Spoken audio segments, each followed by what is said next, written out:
just started up. You can get to it by going to talk973.com. Top middle of the page is where the link is. If you're on a mobile device, YouTube will get you there. Put Mornings with the Leader Man. Leader Man, all one word and spelled like it sounds. Into your search, and we should pop up at the top of your results. If you're on your mobile device just needing audio, we suggest many platforms to carry our crystal clear digital audio stream, like TuneIn, iTunes, Streamer, just to name a few. And, of course, you can always get it off of our website at talk973.com. Just go to the upper right-hand corner of any of our web pages and click that icon that says Listen Live. And when you do, you'll be listening just that quick. It's going to be warm but rainy today. Rainy later today. Cloudy with rain likely, a high of 60. As rain develops throughout the day, tonight will be the bulk of the rain.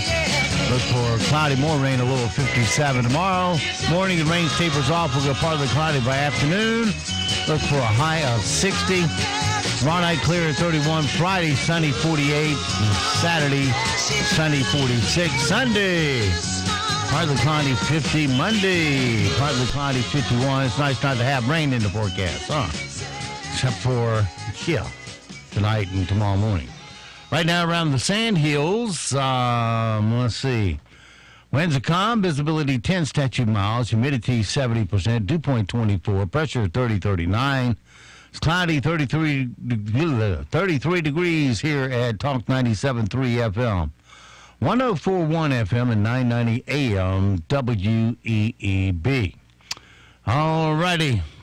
Get on with our sound bites this morning. You know, BuzzFeed's pretty well shot themselves in the foot as a credible news source because, well, let them speak for themselves.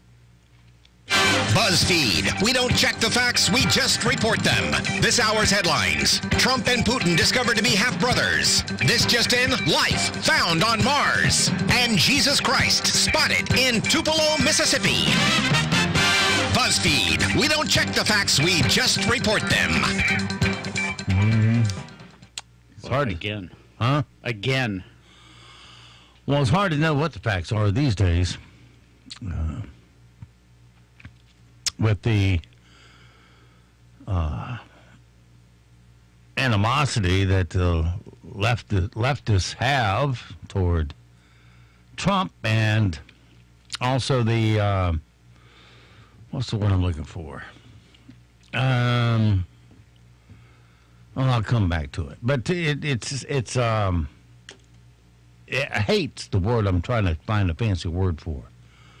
They got so much hate in them.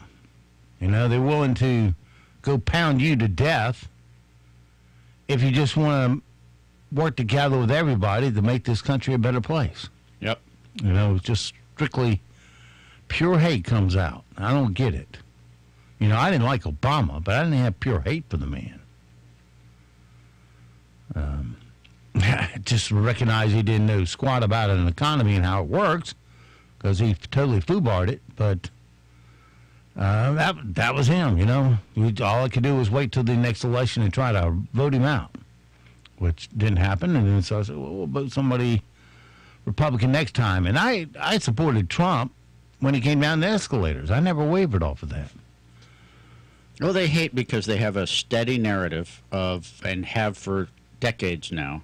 Now, socialism works. Well, not just so, but of how evil conservatives are. And I was thinking this morning, Joe Biden is one of the biggest nasty demagogues from his "they want you and put you back in chains" comment and something he said recently.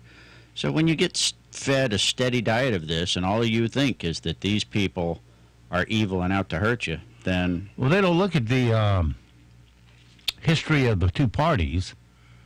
The Democrats, they were the ones for slavery. They were the ones for oppression of the minorities. The Republicans was formed solely for the point of passing the constitutional amendment that it prohibits slaves.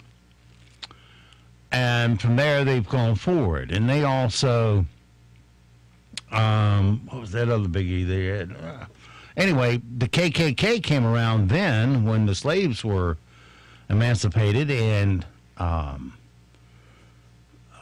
the KKK was, of course, an extension of the Democratic Party, and that was to keep African Americans suppressed and keep them away from the voting polls. And it was the Republicans that were for women able to vote, but the Democrats were not. And I just don't get this loyal, blind loyalty to the Democrats who now are pushing, they're letting a little 29-year-old twit that doesn't know squat about an economy push their agenda to the far left, saying that, basically that she wants to turn it into Venezuela, where the government provides everything. When she says things like, well, is it right to have heliports in a city where there are homeless on the street? Nobody wants homelessness. I can't find a person out there that wants it. But it doesn't mean you got to kill the goose. Because what was the statistic last week? 7% pay 98% of all the taxes. Yeah, I don't know if it was as high as 7, but it is definitely something. The top 1% pays 20%, certainly. Yeah. So, but there is a point where they'll leave with their money. And that was what was happening before Trump came in, before he started giving them incentives to repatriate their money back to here. As he is wont to do, Levin had a brilliant laydown of that whole thing yesterday.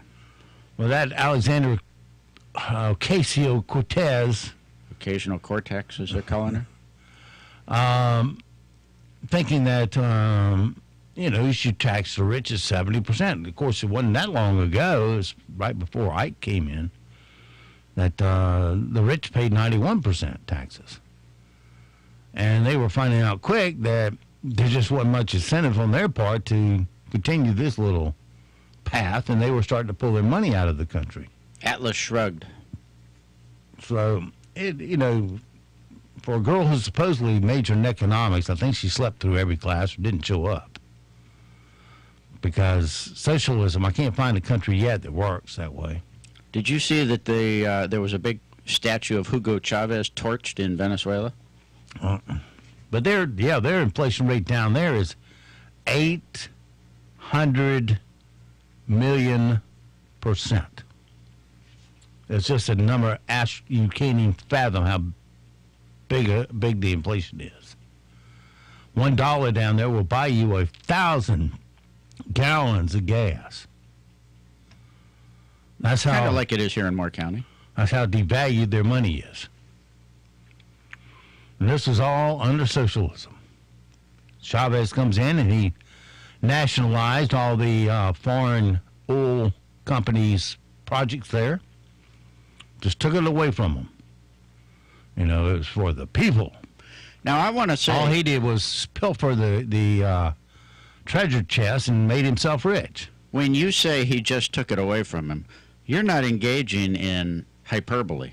There's that great video. He's walking down the street with a group of his staff or whatever. He points at a building and says, "What's this?" And that's such and such corporation. He says, I've forgotten what the translated word was, but essentially it was appropriate it.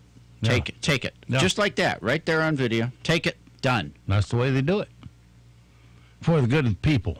Intimate domain, whatever you want to call it. They just took it. All right, let's get on to what we do. Okay, breaking news coming in here. This is breaking news. This just in, the past tense of breaking news is broken news. This has been breaking news. Okay, glad we cleared that up. Today's show is brought to you by... Today's show is brought to you by the purple section of your USA Today.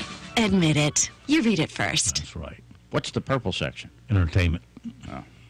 Yeah. Yes, that's the first thing I rushed to. I didn't know USA Today was still being published. It's still around. It's dying on the vine like all of them. Yeah. Like the Pilot, and it isn't profitable.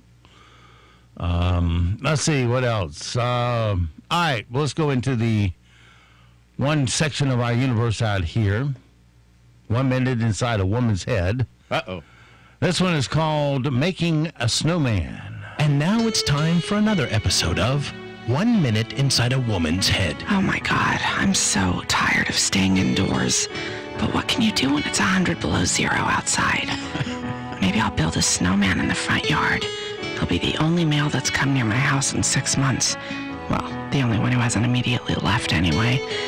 Let's see, I don't want him to wear a top hat. Top hats sort of represent power and greed. You know, like the Monopoly guy. I certainly can't give him a corncob pipe.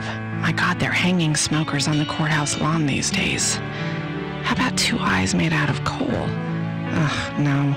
He'd be a monument to the burning of fossil fuels.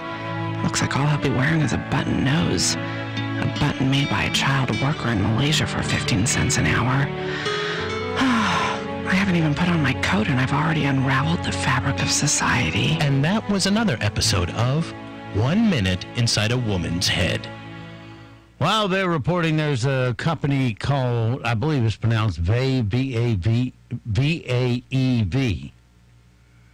VAEV or VAV? I don't know, never heard of it. Or must be VAEV. VAEV. Anyway, they're selling used facial tissues for $80 a box. Why used, you ask? Well, they claim that using infected tissues will help you prepare for flu season by exposing you to germs, thus building up your immunity. Please don't tell me people are actually, but I know people are buying that. Doctors don't agree, but here's their commercial. You tear your muscles to become stronger. You learn to fall to become a dancer. You callous your fingers to become a musician. Why is your immune system any different? Introducing a tissue powered by the human body for the human body. This flu season, keep your immune system feeling like your immune system. VAEV. VAEV. Okay. Is that a real thing or just one of our deals? We will never reveal.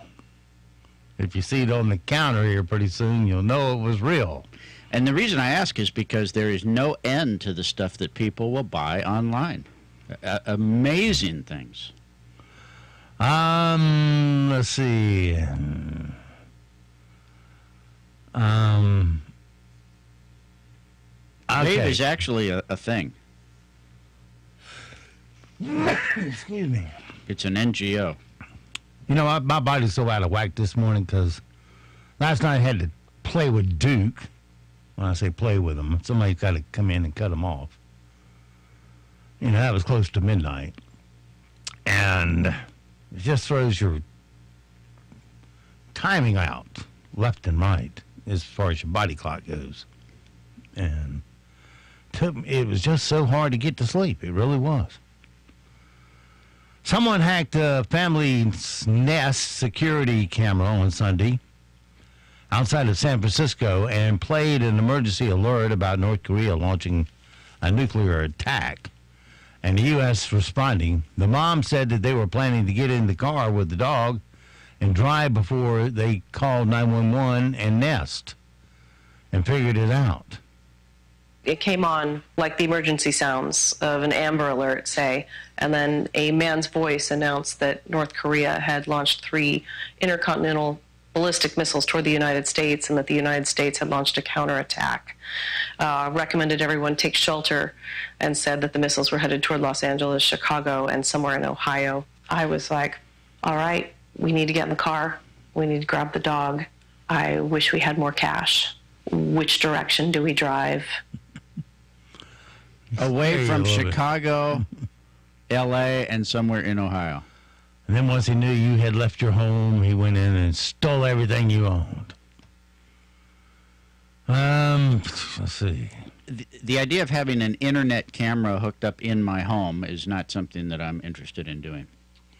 I mean, I even have covers over my cameras on my computer. A new study found people who love spicy food, well, all you got to do with that is put the laptop on your belly while you're reclined, and nobody can see anything except your ugly face. I don't have a laptop. But people, they can get in, and that's one way people case your home to decide what they want to take. Hack into a camera. A new study found that people who love spicy food, you like spicy food? I do. Have almost twice as much sex as people who hate it. Well, there you go. I hate it. Matt likes it. Woohoo! Here's a scene from Along King Polly where Ben Stiller is forced to eat spicy food on a date with Jennifer Aniston. Are you okay? Because you're sweating pretty profusely. Yeah, no, I'm fine. I always react this way to spicy food. He lied. Okay. Yeah, but I love it. God, I can't believe you're not married.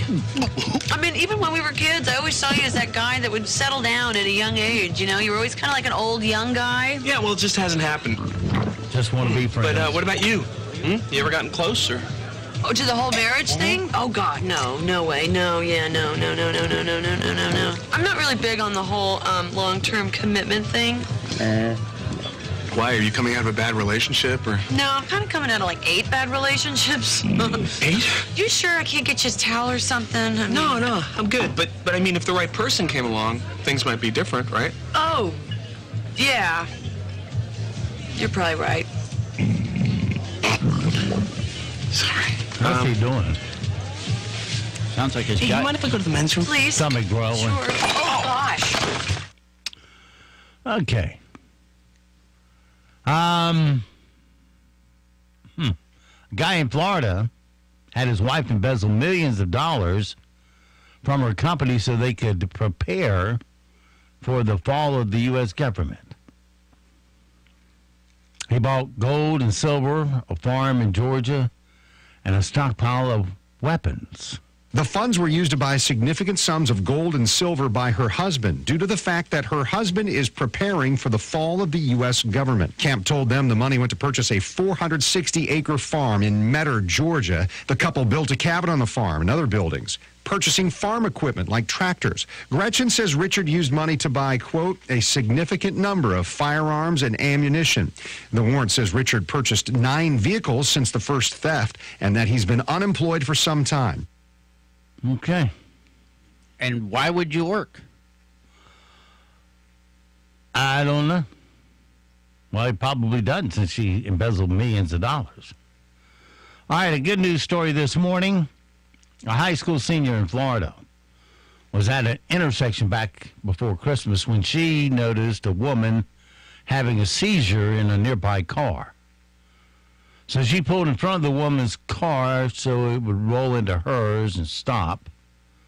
She got out, pulled the woman's car, put the woman's car in park, and then called 911. I thought she was texting because she was looking down, straight down, and then she started seizing, and I was like, oh, she's having a seizure. I opened my door first and told people behind me that she was having a seizure, but nobody seemed to care or wanted to help, so I pulled in front of her, and I let her roll into the back of my car. Then I got out, opened her door, put her car in park, took her seatbelt off, and she was like kind of seizing out of the car, so I just like helped her onto the floor as I was on the phone with 911.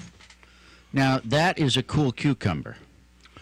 Yeah, and there are good people out there that will stop and help. Yeah, she got her wits about her. Most of assesses them the situation don't. and acts. Most of them go, I don't have time to help. I remember one time, this was in Wake County. I stopped at a stoplight, and for some reason, the ground came loose on my battery. And I lost all power. And I went, what? And so I had to hop out. Right there, it was a busy highway, too. It was 401 in Raleigh, which is a busy highway. And manually push this thing off the road. There was a gas station right there, so I was trying to push it into the gas station slightly uphill. And this is a four-wheel, big old Ram four-wheel drive truck or SUV. And right next to me were 2 Wake County deputies. Now, you would have thought they'd get out and help, wouldn't you? I would. And it was just starting to rain. You know what those bastards did? Drove off. Well, they had, something to do. Oh, yeah. Having help that you help the public. Drove off. I couldn't believe it. I wish I had gotten their license number. Yeah. I was too busy pushing a car out of the road. Yeah, being a public servant is a tough job. Oh, yeah. Things to do. Maybe they got a call. Don't care. They should have still gotten out and helped push me off the road. It was a 2-second job. There was a baby being murdered somewhere. Yeah. They didn't speed off as though there was an emergency. They just went with the flow of traffic. Well, you got to be stealthy. Did anybody else get out and help me? No. It's like, they don't give a crap. In my defense, I didn't know you very well back then. Ugly white guy, they're not going to help him. What? And in my defense, I didn't really know you very well back then. I'm just talking about, I've seen people stranded, and I got out and helped them push the car off. And if you, I ask all my fellow citizens, if you ever witness an accident, even a fender bender, pull over and give them your number, because I personally have experienced where stories change. The person who caused the accident told his insurance company the other guy caused it with erratic driving,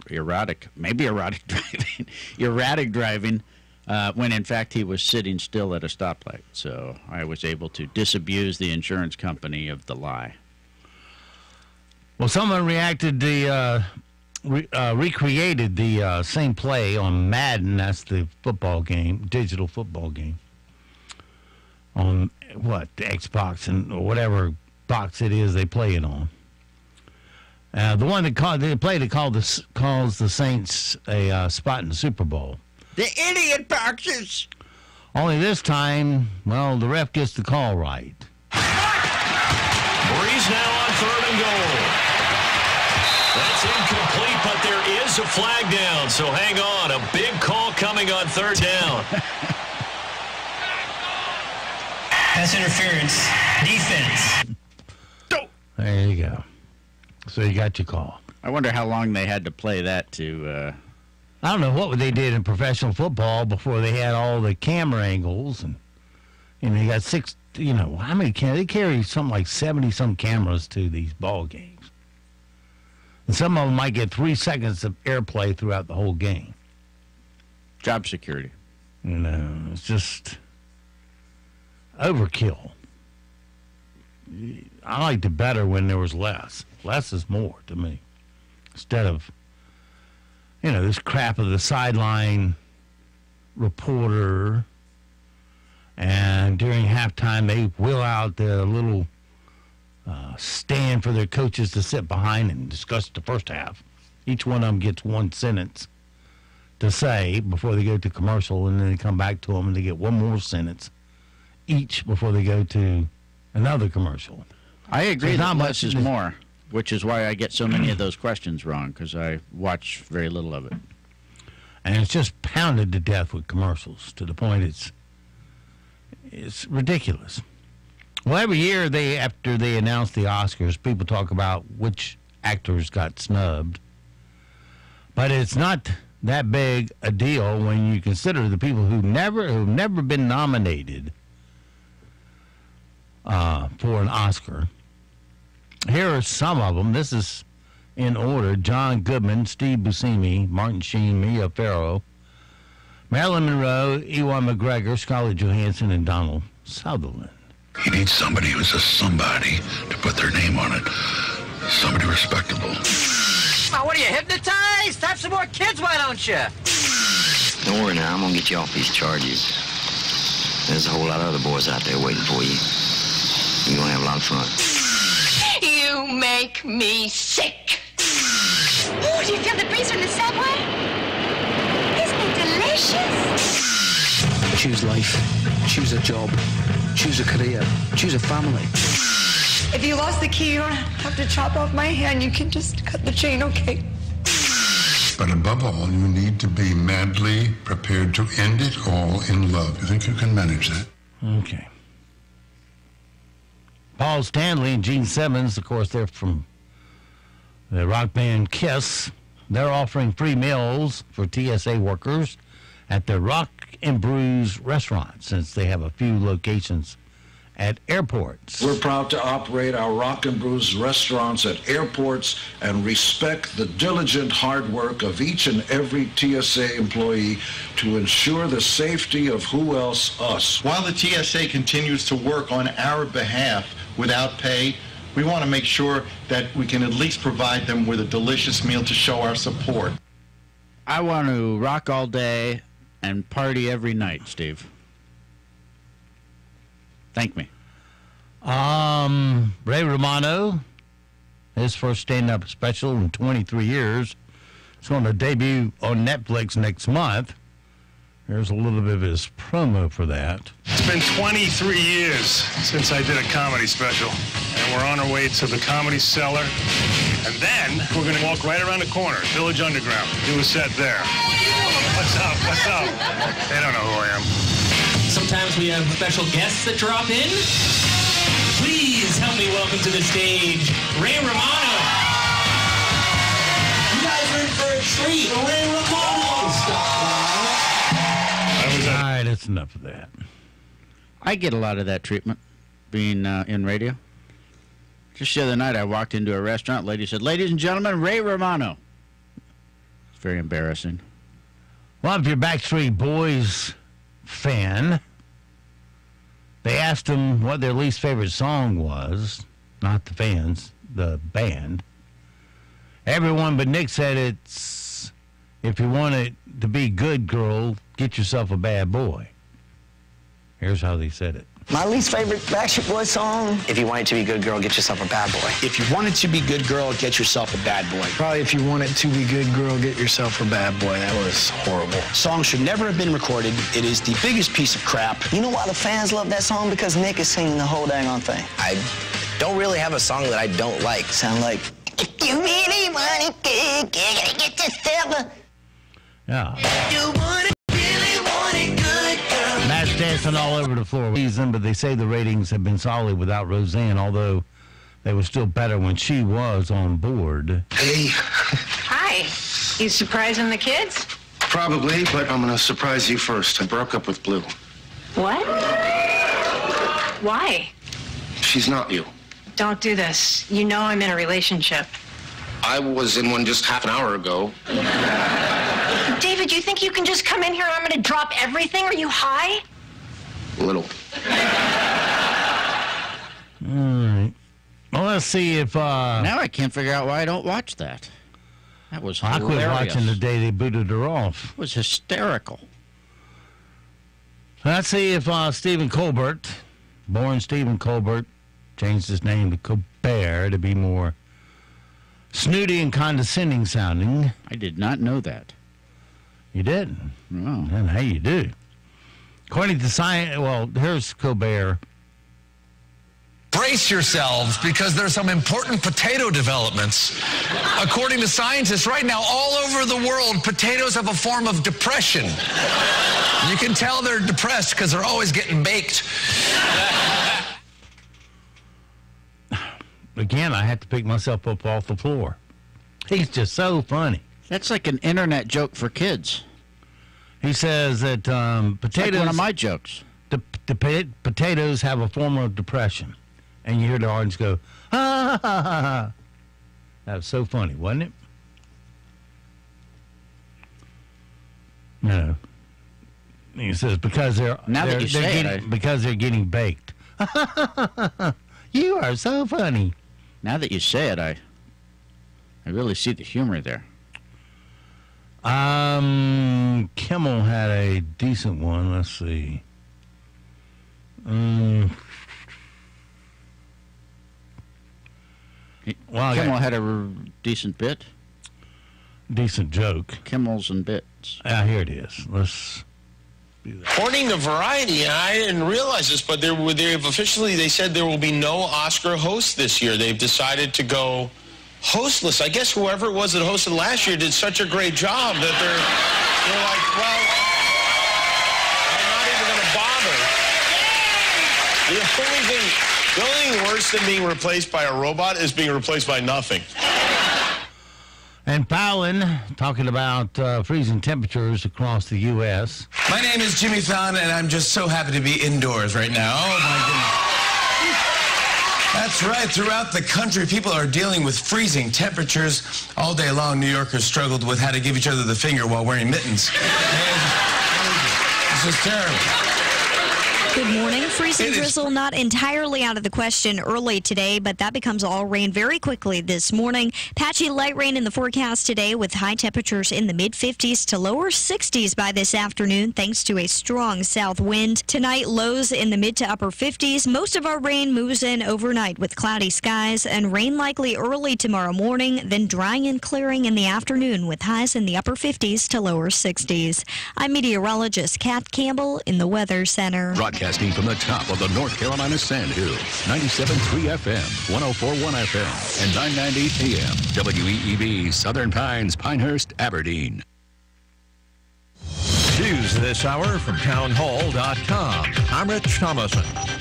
As Los Angeles teachers walk back into their classrooms this morning, teachers in Denver may soon be walking out. L.A. teachers have settled their week-long strike by tentatively approving a new contract with the school district. Over in Denver, teachers have voted to hit the bricks, possibly as soon as next Monday. Still a long way from a done deal, but 33 days into the partial government shutdown, there is a glimmer of hope for a resolution of the standoff. Senate leaders agreeing to vote on competing bills to end the shutdown. One would approve the president's request for border wall funding. The second would reopen government through February 8th while talks on border security continue. Neither one is likely to pass, but they are a small sign of hope for 800,000 federal workers about to miss their second consecutive payday. Capitol Hill correspondent Wally Hines says votes scheduled for tomorrow.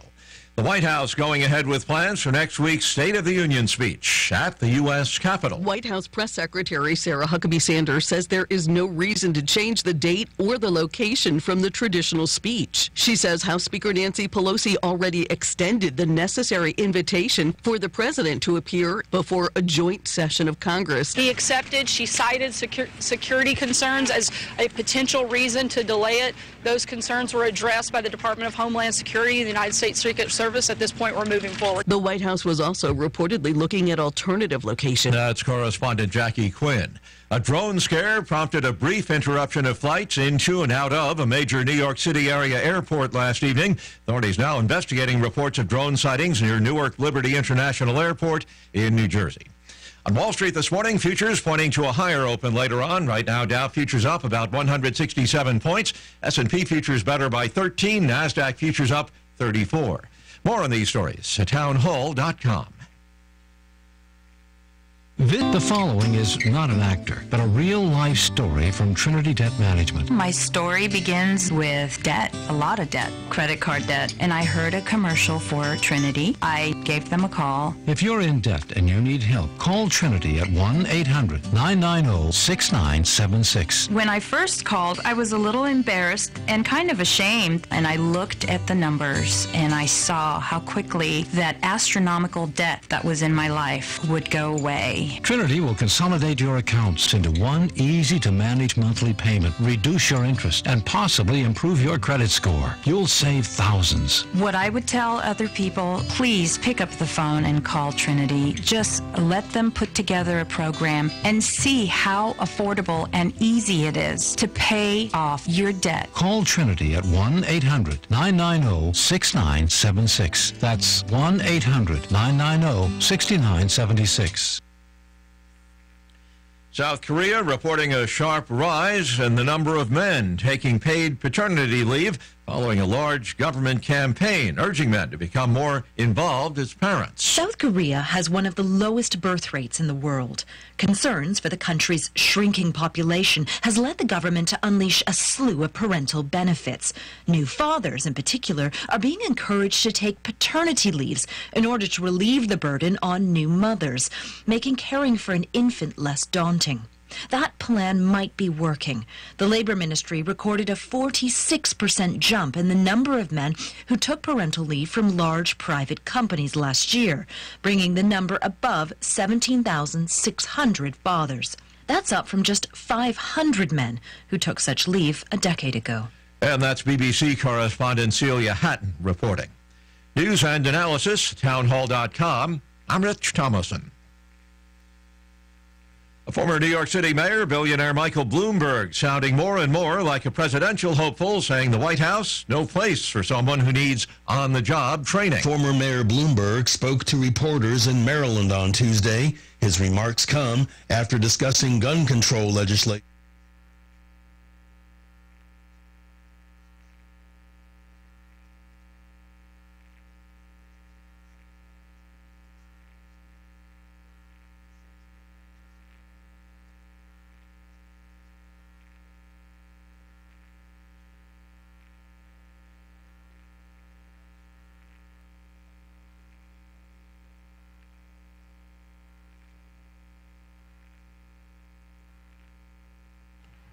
Hello, I'm John Zumwalt, and you're in the Zumwalt Zone.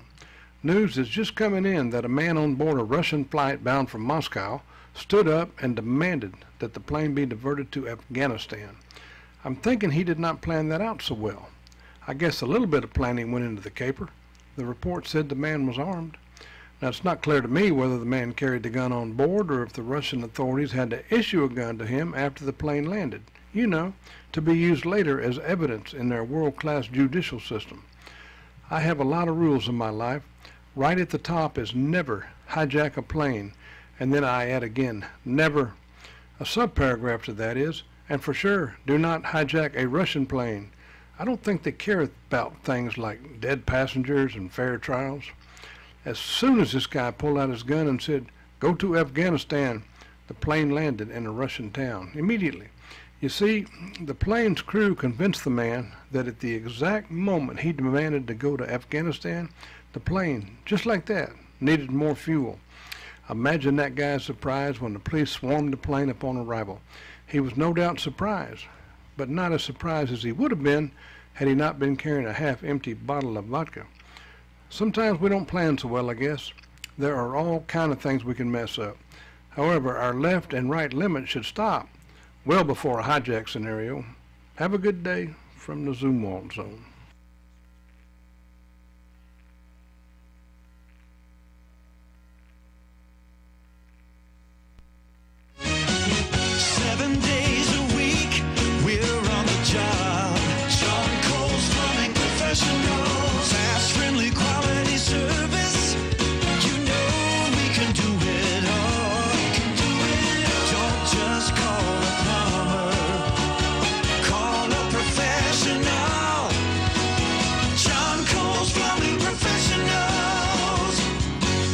John Cole Plumbing. Plumbing is what they do. That's why they are plumbing professionals. Plumbing all day, every day, with quality, honest service for you. Don't just call a plumber, call a professional. 910-639-4933. 639-4933.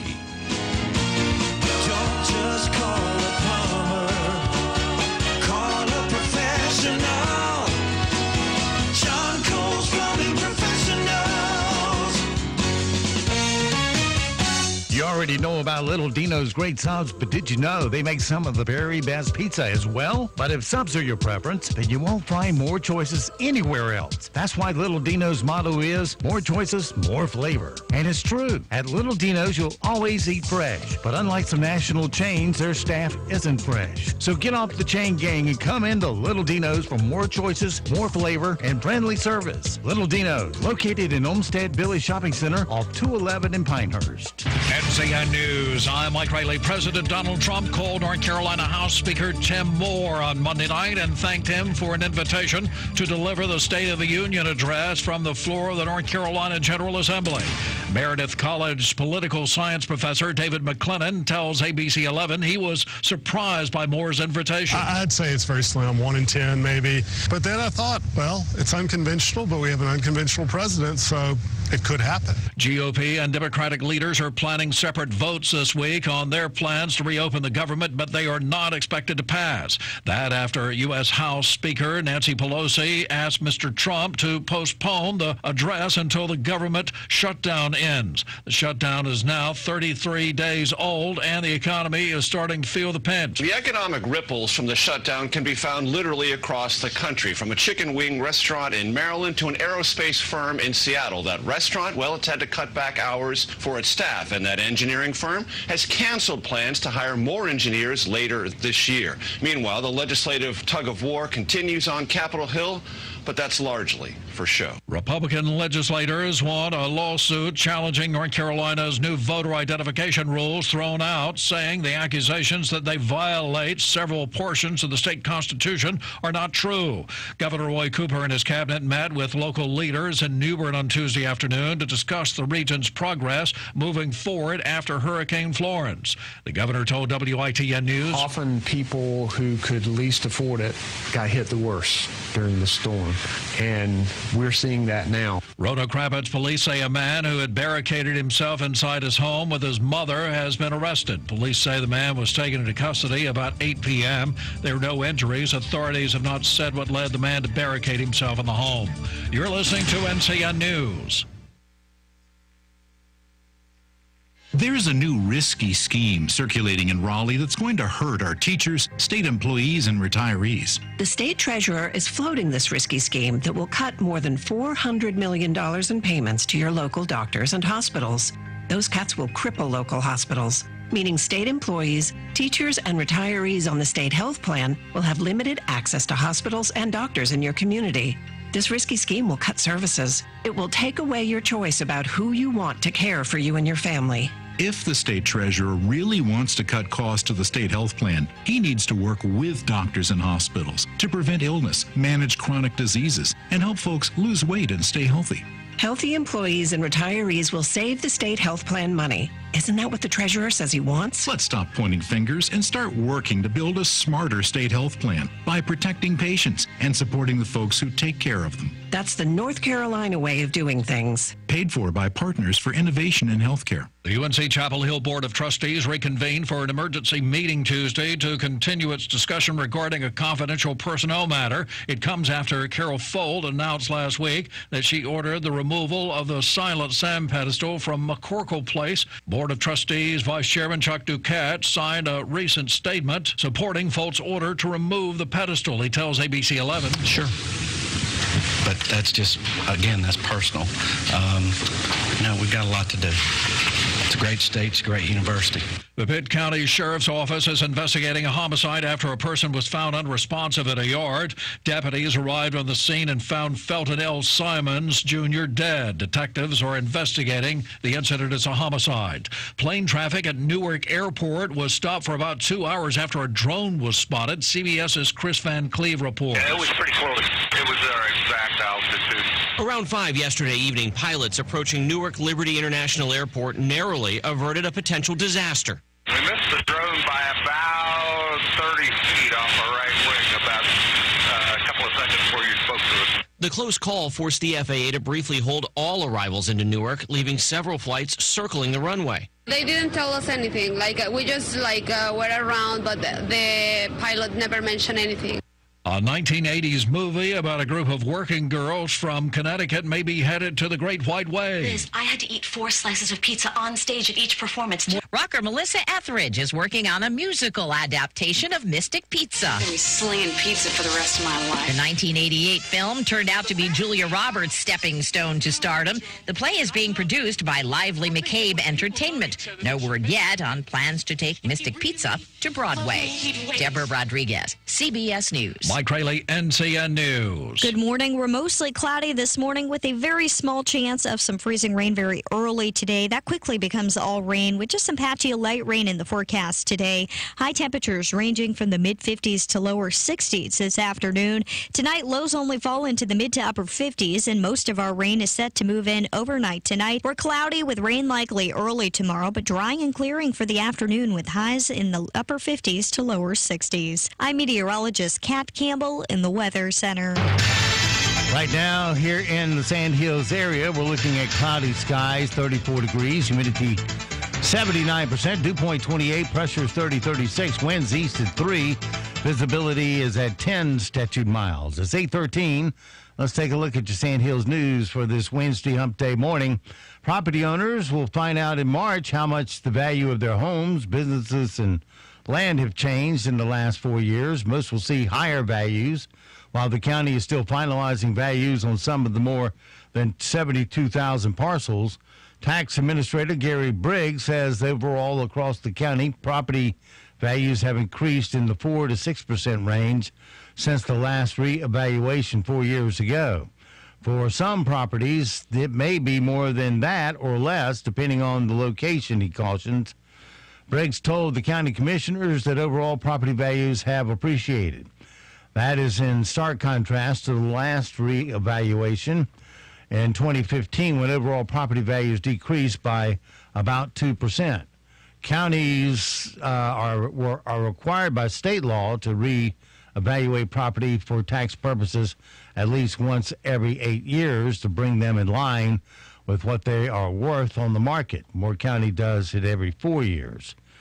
Pet and alcohol have been prohibited at Carthy's Buggy Festival since the event was established in 1889. There he did it again, 1989.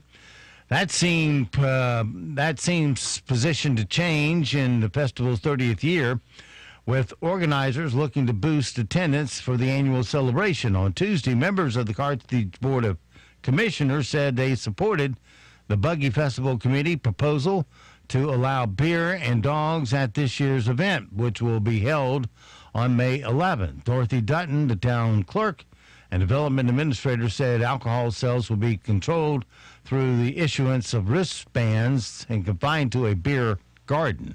That's your latest Sand Hills news this morning, but stand by. Here comes all your latest in sports right here on Talk 97.3 FM, 104.1 FM, and 990 AM WEEB. It is 8:16.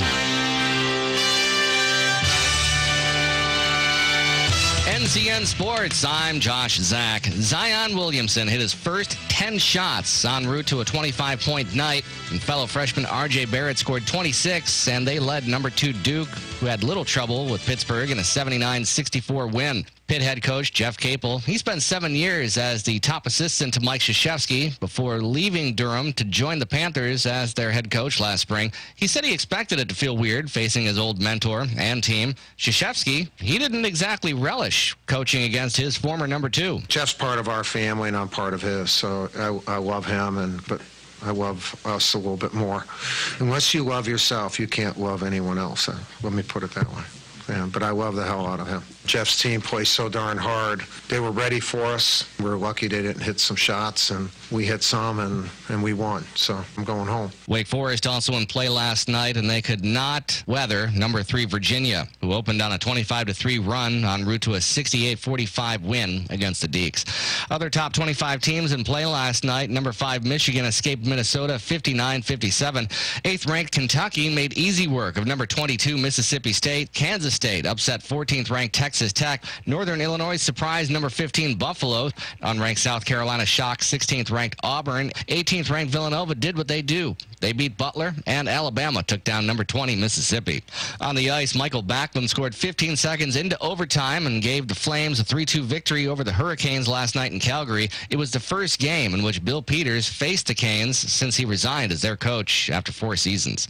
7-seeded Karolina Pliskova has ended Serena Williams' latest quest for a Grand Slam title by downing the American in the Australian Open quarterfinals. Pliskova fought off 4 match points and won the last 5 games of the third set to send Serena packing. This is NCN Sports. At Kubota, we believe a utility vehicle should do more than take you places. That's why our all-new Sidekick is built to do it all. Cross over to more with the all-new Kubota Sidekick. Head into your local Kubota dealership to test drive one today. Find your local Kubota dealer at gokubota.com. Have you ever noticed how little things can make a big difference? A simple thank you, a friendly smile when you pass a stranger, looking people in the eye and greeting them with, "Hi, how are you today?" And really meaning it. It takes so little time, but it works wonders. In North Carolina, we have always taken pride in being kind to everybody. Little things do make a difference. Makes you feel better. Makes everyone around you feel better. The Kubota L2501 is one of America's favorite and most versatile compact tractors. Designed and engineered by Kubota and powered by the famous Kubota diesel engine. Find a dealer at gokubota.com.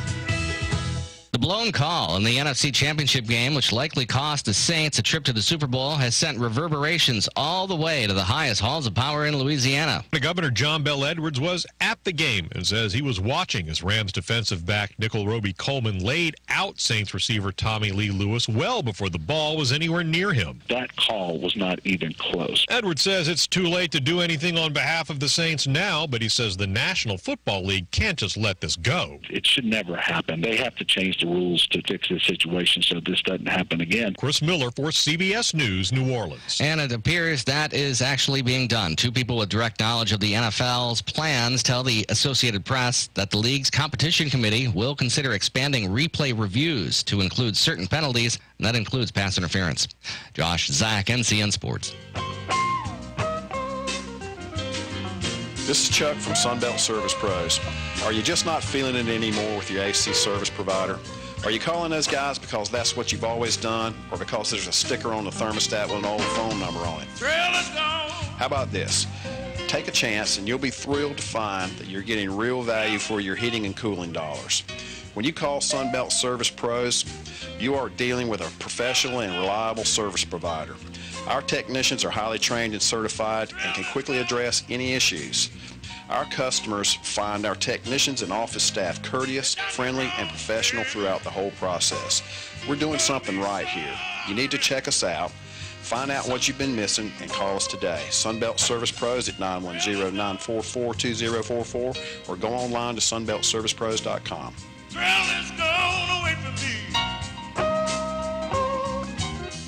Great news. Get into an available Ram, Jeep, Chrysler, or Dodge at Invoice Less All Rebates. Only at Leith Chrysler, Dodge, Jeep, Ram, and Aberdeen during the Owner Appreciation Day sales event. New 2018 and 2019 vehicles are available at Invoice Less All Rebates. Just ask at Leith and Aberdeen. We're easy to get to, easy to deal with, and the home of available Invoice Less All Rebates. Leith Chrysler, Dodge, Jeep, Ram, and Aberdeen. The name you can trust. Tax tag and $598 administrative documentary fee additional. Begin the year with a new car from Leith Honda Aberdeen. With a huge selection of new 2018 and 2019 vehicles, great prices, and no games or gimmicks, Leith Honda Aberdeen makes it easy for you, no matter what your budget is. We have special interest rates as low as 0.9% APR and sign and drive leases with no money down that could put you in a new car today. Leith Honda Aberdeen. Easy to get to and easy to deal with. Come in today.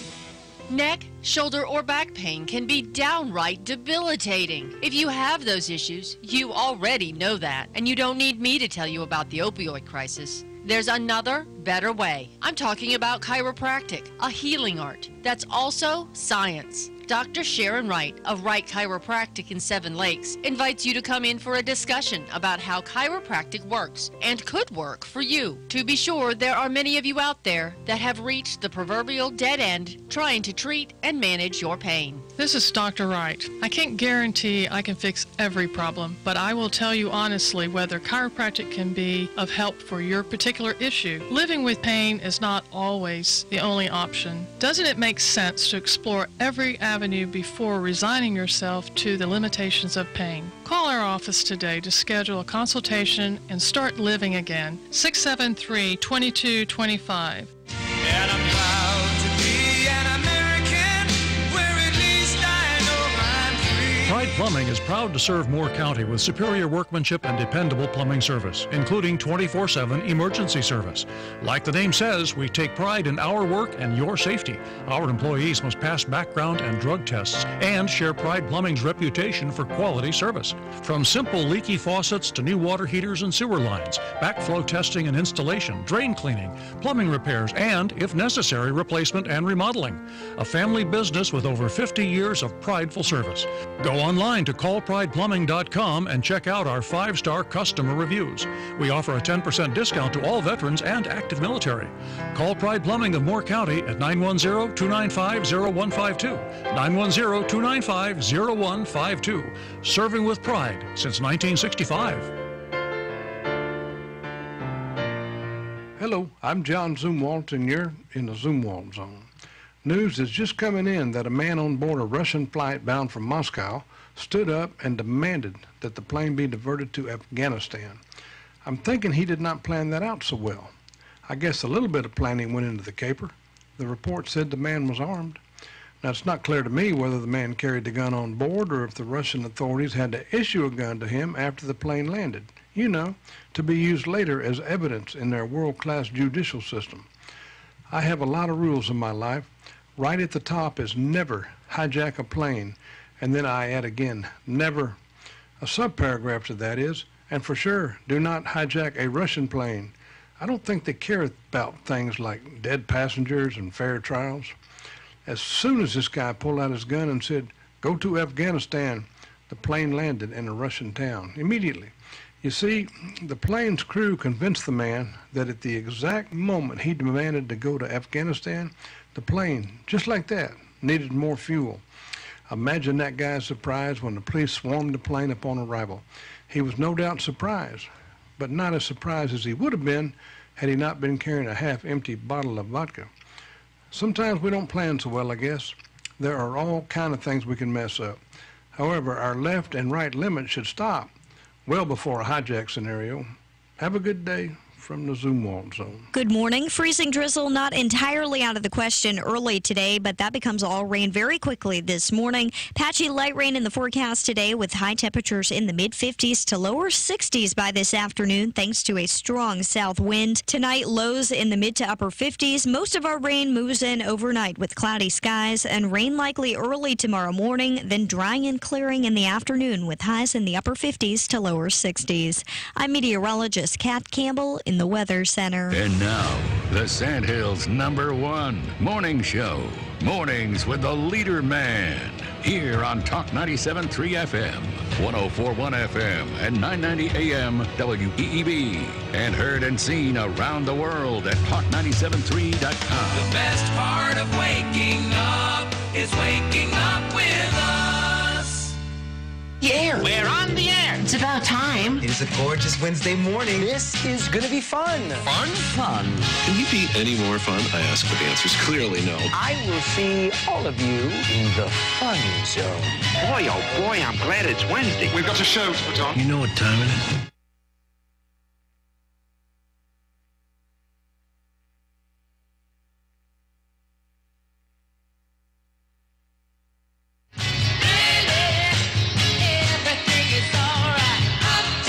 Good morning, Talk 97.3 FM, 104.1 FM, and 990 AM WEEB.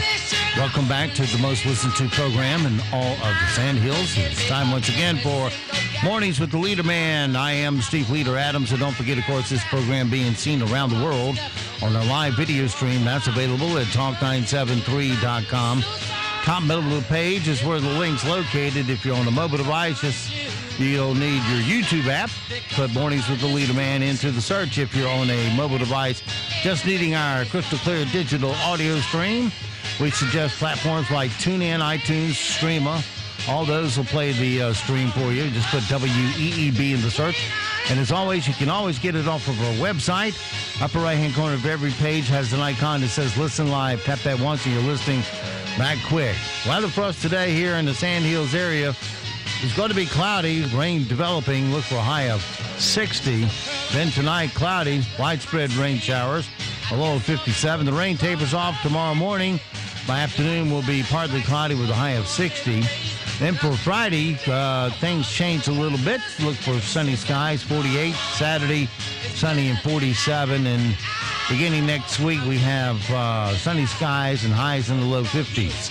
Right now around the Sandhills, winds are east at 3, visibility 10 statute miles. Pressure 30-36, dew point 28, humidity 79%.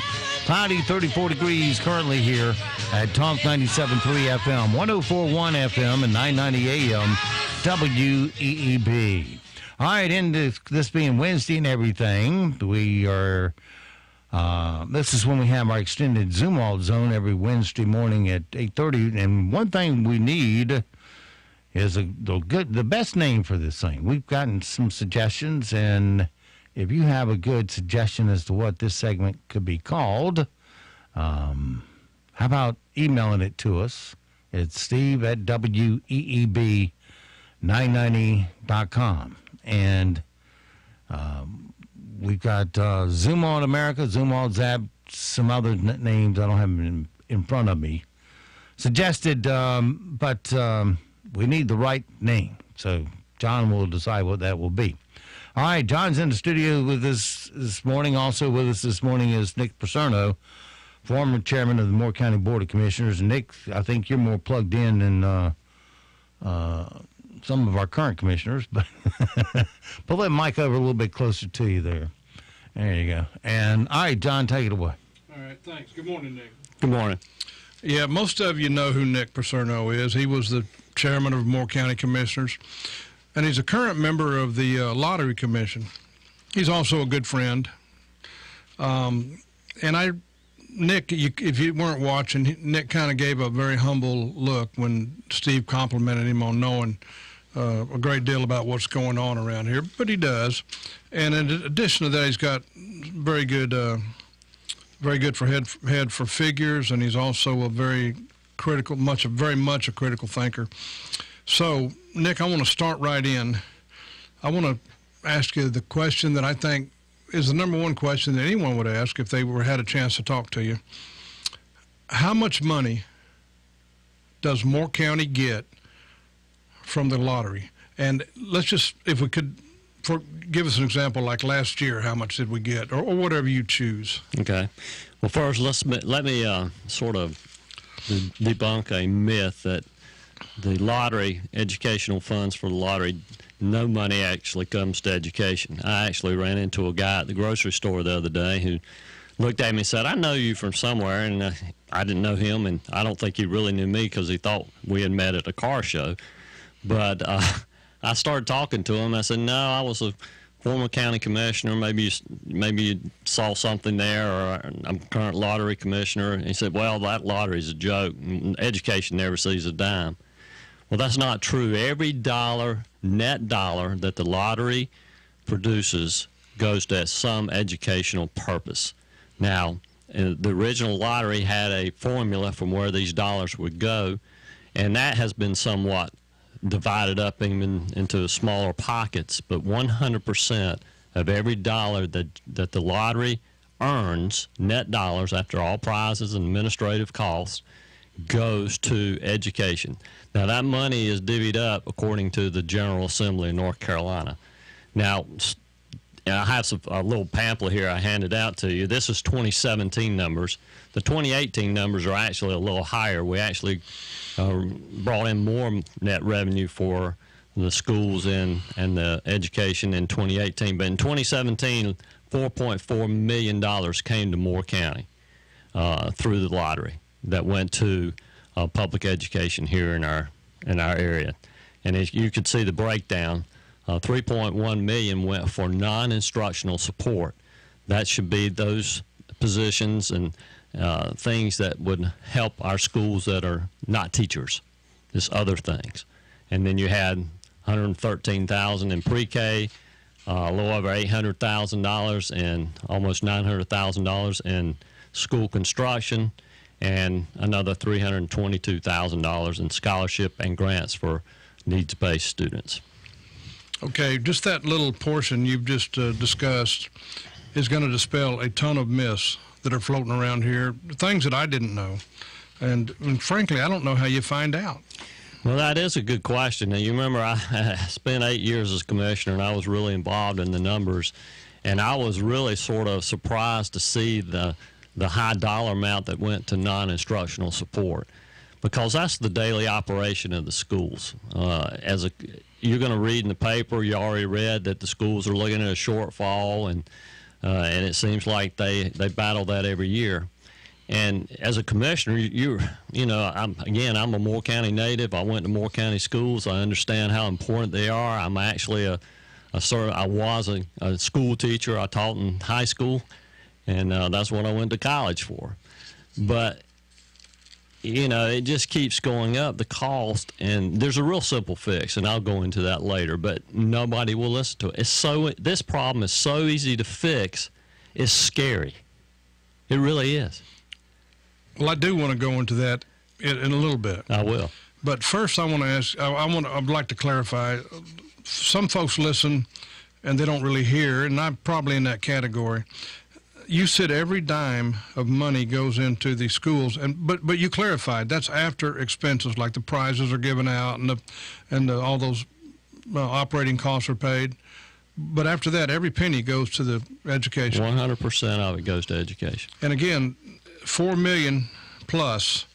Now that money is, you named where that money must go. You said non-instructional support, $3 million plus, et cetera. Who decides? Is that the General Assembly who earmarks that money? Yes, sir. They created the formula for distribution. And who is the watchdog on that? How do we know that $3 million plus actually go to non-instructional? Well, it's my understanding that is divvied out through the Department of Public Instruction. So it goes to that department, which is in charge of getting it to Moore County. Okay. I'm going to take a second here, Nick and Steve, and I'm going to say something. I want to be as clear as I can be on this, because I don't want someone to take away a negative thought out of this. I have been here for a while, and it seems like every year we open up the newspaper, sooner or later, and we read words like this. We are having a crisis. We're going to have to lay off 9, 10, 11 teachers. No more band. We're going to have to get rid of some coaches. Nurses have to go. And every year since I've been here, that has not happened. We've never laid off these folks, at least I'm not aware of it.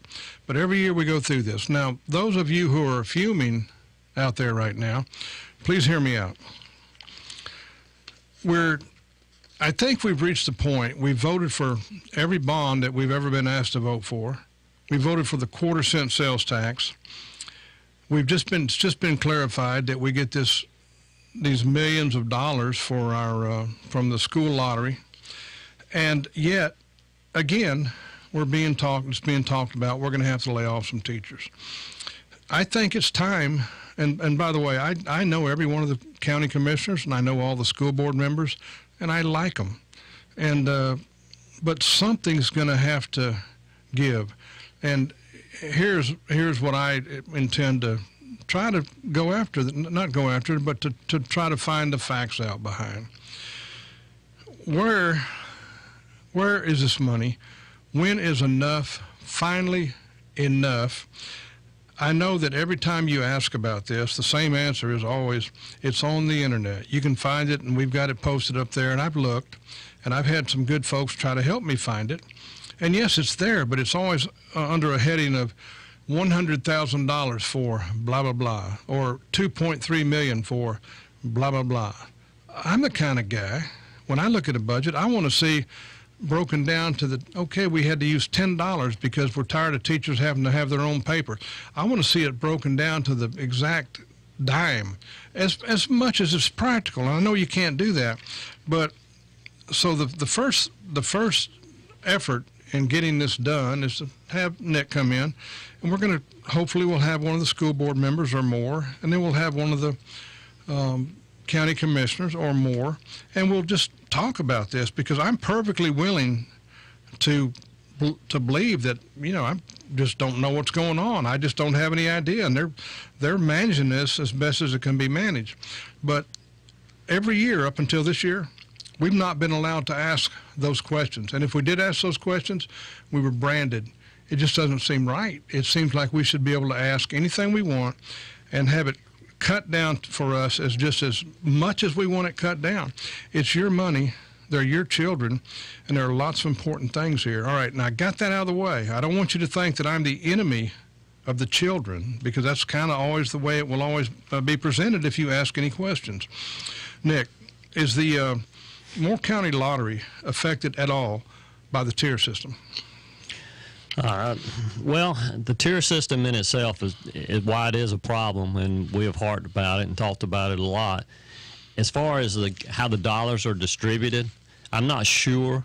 I can find out if they use the tier system for the distribution method as to why we got $4 million out of, I think the total net proceeds that year were around $600 million. So you got $4 million out of $600 million. I'm not sure that is. Well, your own figures here say you got $622 million. I did the math. That comes out to $6.22 million per county, and we ended up with, if you do it by the county, Yeah, I'm not not sure. by the head. Might be per capita. Yeah.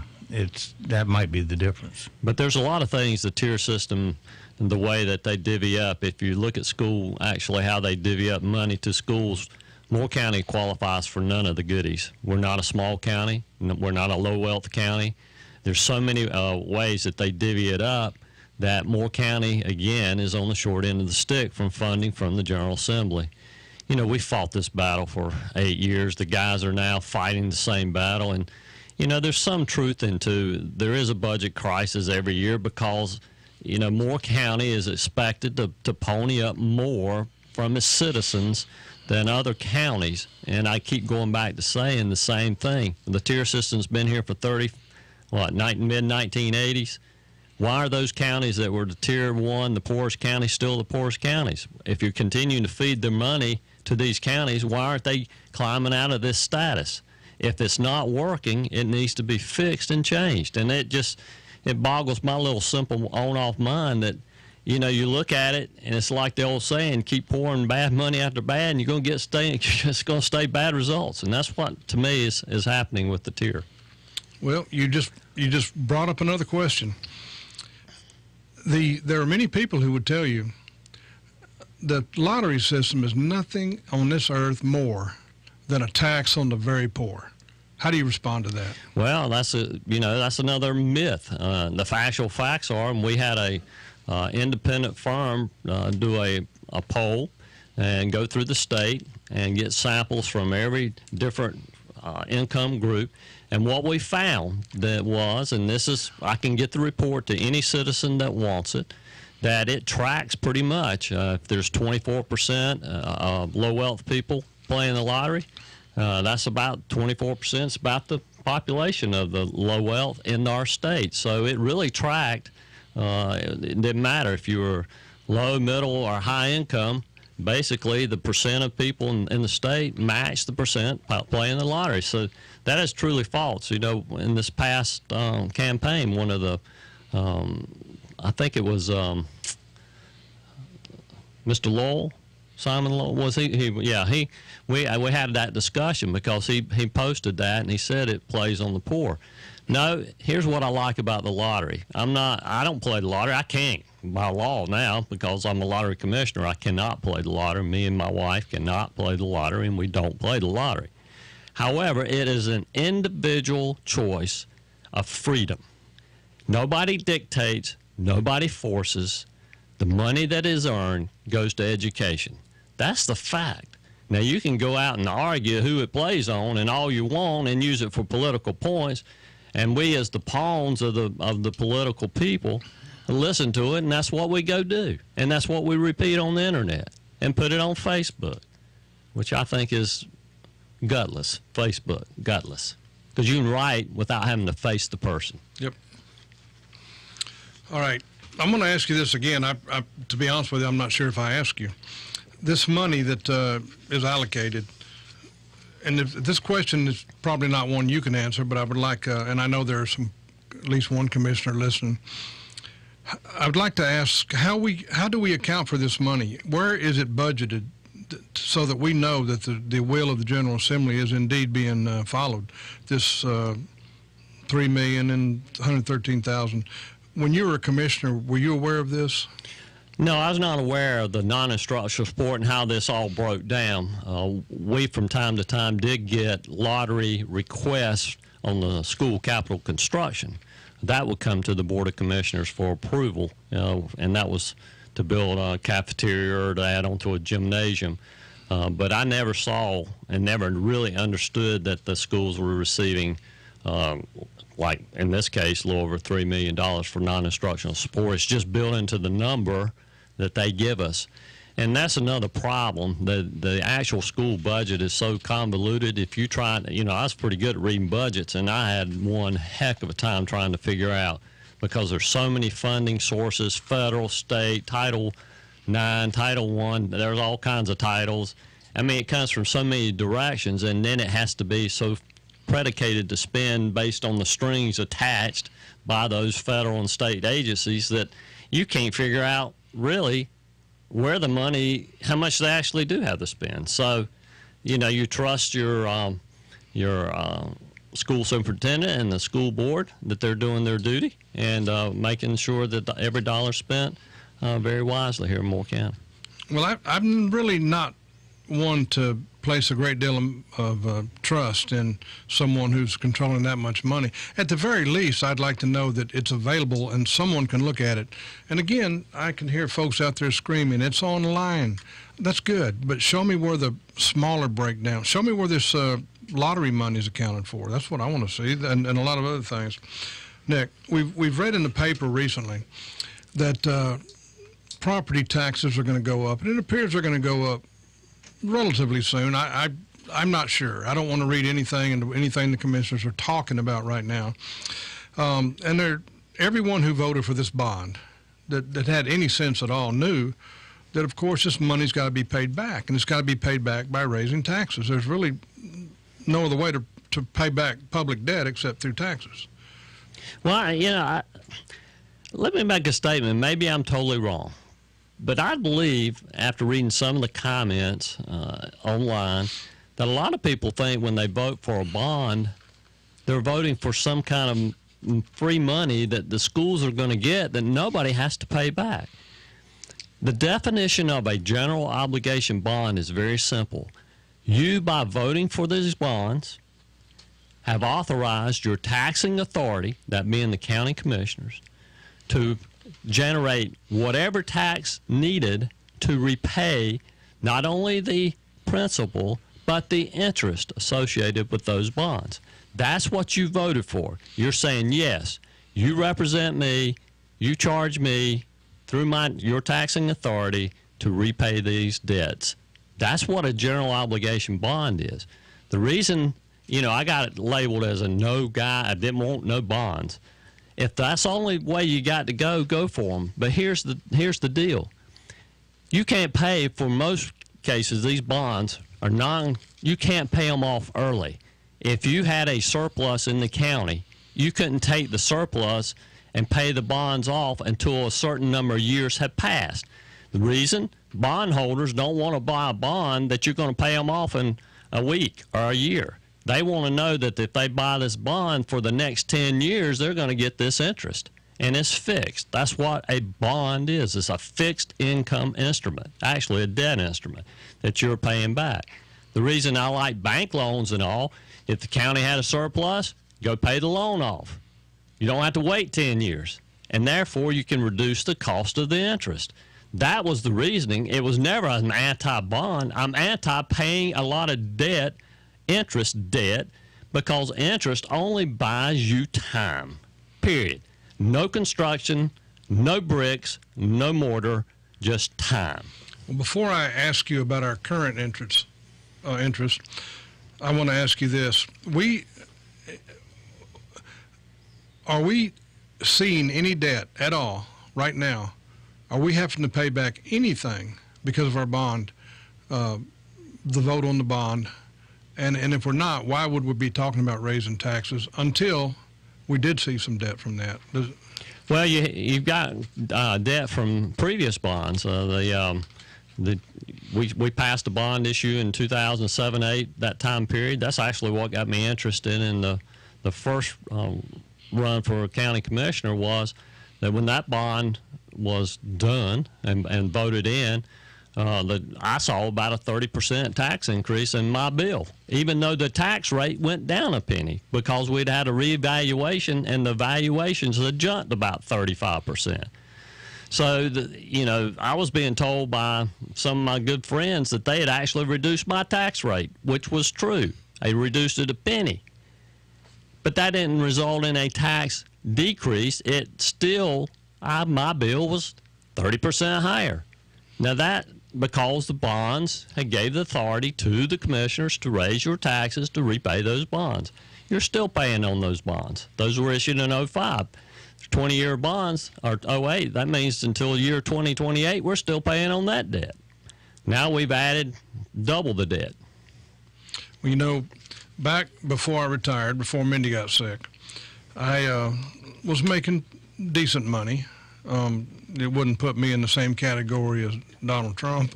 But I was making good enough money so that I could go to the grocery store and I could buy what I wanted. And sometimes I would pass by old people, and I'm not making this up. This is not meant to be a story to illustrate anything. Because I remember one time I stopped, and I used this same example, and I saw an old man and an old lady. And they were looking at a can of doggone pork and beans. They put one up and look at the other one. They would read it and how many. And I thought, my gosh, just buy the doggone can of pork and beans. But you know what, Nick? I realize now those people had to do what they had to do just to be able to buy a can of pork and beans. And the reason I bring that up now is this. So many people are so proud of themselves when they go before the city commissioners, or rather the county commissioners, and they say to them, raise my taxes, put me in a higher tax bracket. I don't care. Well, that's good that you don't care. Let's talk to you when you're 80 years old, or maybe to your grandmother who hadn't planned as well. And I am very, very happy with any taxing authority who keeps these good people in mind and understands that not everyone can afford to pay more taxes as much as they might like to.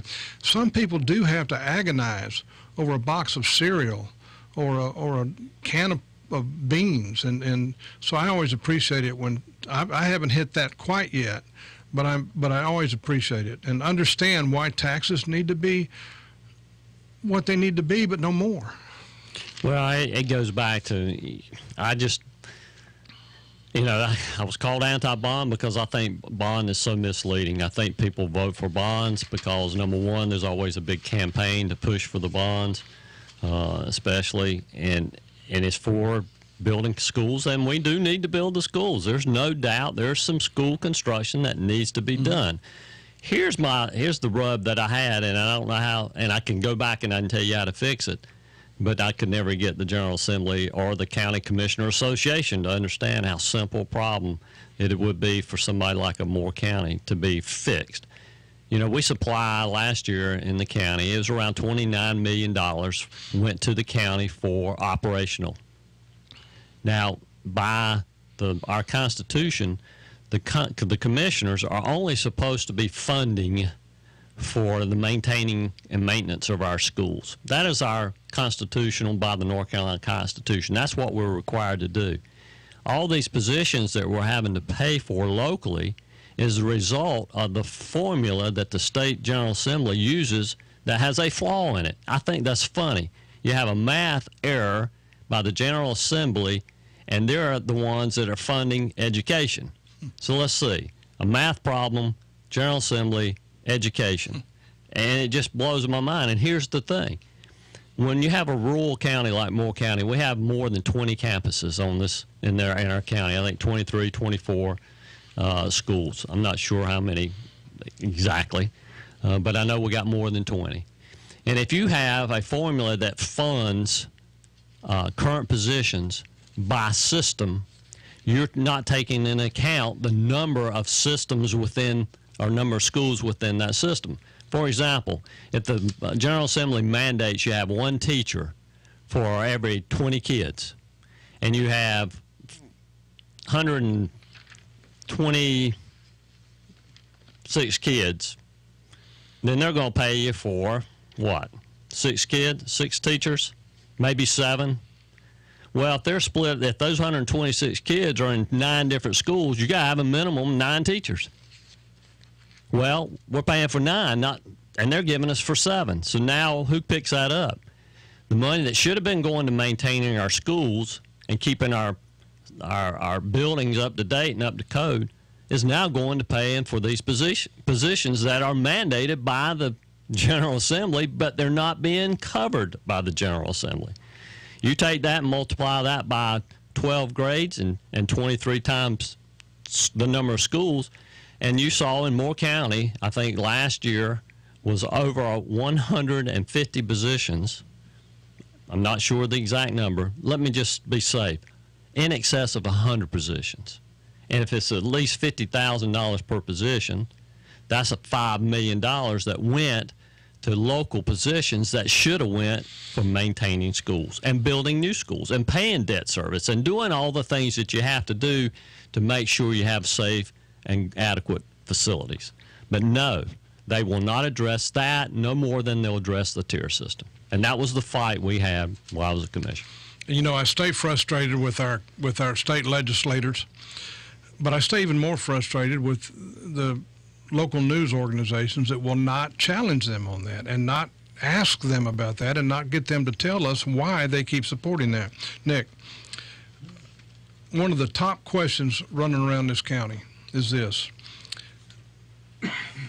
Were we ordered by a judge to build a new courthouse? Yes, and so to speak, while I was a commissioner, I got a letter from the Chief Justice of the Supreme Court of North Carolina addressing the issue that Moore County's facilities were not adequate and that we needed to have new facilities here in Moore County. Okay. I knew that answer because I had asked you before, so I'm prepared with an analogy. Although some might say, well, we didn't get a official order in the mail, I would say that if the sheriff comes out to your house and says to you, this junk car needs to be moved, now I don't want to have to do it, but if you don't move it, I'm gonna. And I think that's kind of the same thing that happened with our courthouse. Is that close? Well, I mean, I was the chairman of the commissioners, and that's why it was addressed to me, I assume. But you get a letter from the Chief Justice of the Supreme Court of North Carolina, I think it's fairly serious. Well, you also had a grand jury that was called, and they came out with the same conclusion. Well, I've got grand jury reports that show both. I've got some that say we need more facilities and some that say what we had was adequate. So, we got to build a courthouse. I mean, we've pretty much been mandated to do that. And, I feel for the commissioners. I don't blame the commissioners for the debt and all this. I mean, we voted for it. It's there. They got to do it, and they've got to do what they got to do. And I really believe they'll do the very best job they can to keep any tax increase as low as possible to repay this debt. I believe in them. I work with three of them. And that's another fallacy that, that keeps jumping up. The majority of the board was there when I was there. That's there now. The majority of the current board was there when I was there. And so the decisions we're making, I believe that they're conservative in their nature and they're doing the very best job that they know how to do. But, when you've been dealt a hand, you got to deal with the hand that you've been dealt. And, numbers are large, very large.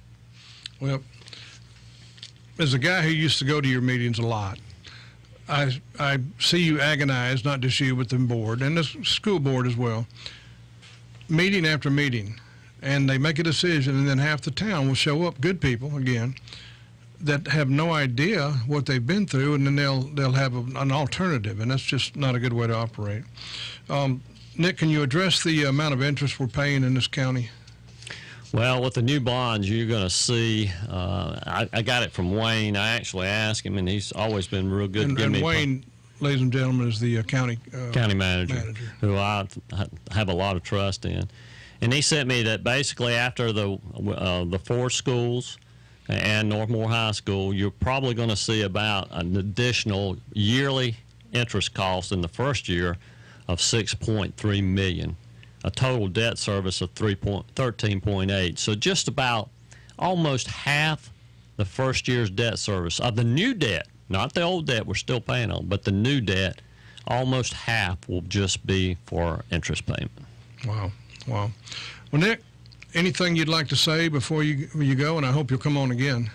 Well, yeah, I want to make it very plain that, I work with the current Board of Commissioners. I believe in them. I believe they'll do the very best job they can given the hand they've dealt. But you're going to have to fix the tier system and, more importantly, the funding formula for funding local positions in rural counties like Moore County if we're ever going to be able to take care of our school system the way it needs to be and we don't have these year after year crisis in funding.